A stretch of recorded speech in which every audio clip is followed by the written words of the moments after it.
D'après 2 Thessaloniciens 2, 3, 4, un homme de péché viendra au dernier jour pour s'opposer et s'élever au-dessus de tout ce qu'on appelle Dieu.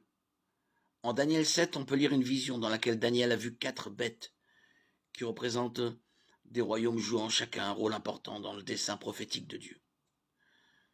La 4e bête est décrite comme redoutable, terrible, extraordinairement puissante et différente de celles qui l'auront précédée. Elle a aussi une petite corne qui en arrache d'autres. Ce petite corne est souvent identifié à l'Antéchrist. Le verset 27 dit, par ses paroles, il s'opposera au Très-Haut. Il opprimera les très saints du Très-Haut et projettera de changer les temps et la loi. Les saints seront livrés à son pouvoir pendant un temps, 2 temps et la moitié d'un temps. En fait, pendant 3 ans et demi.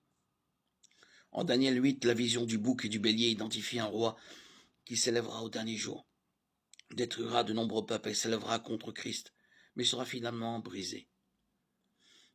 Daniel 9, 27 est une prophétie qui annonce que le prince qui viendra établira une alliance de 7 ans avec de nombreux peuples, avant d'engendrer une grande désolation.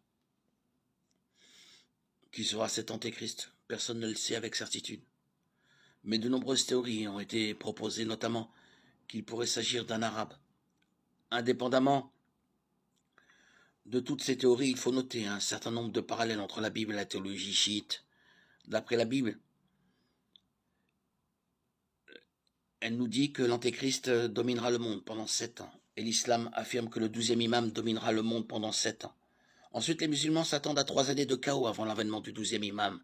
Et la Bible parle de 3 années et demie de tribulation avant que l'antéchrist ne se révèle en profanant le temple juif. Enfin, l'antéchrist est décrit comme un séducteur qui affirmera être porteur de paix, mais n'apportera en fait que la guerre. De même, le 12e imam est censé apporter la paix moyennant une guerre massive avec le reste du monde.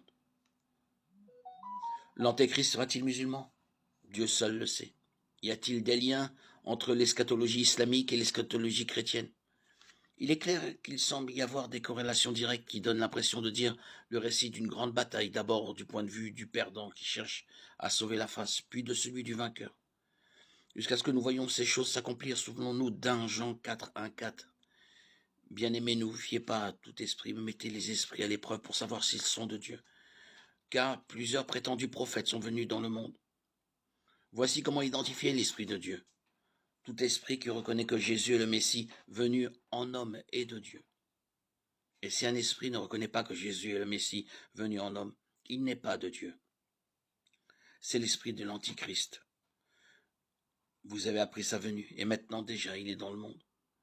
Vous, petit enfant, vous êtes de Dieu, et vous avez vaincu ces prétendus prophètes, parce que celui qui est en vous est plus grand que celui qui est dans le monde.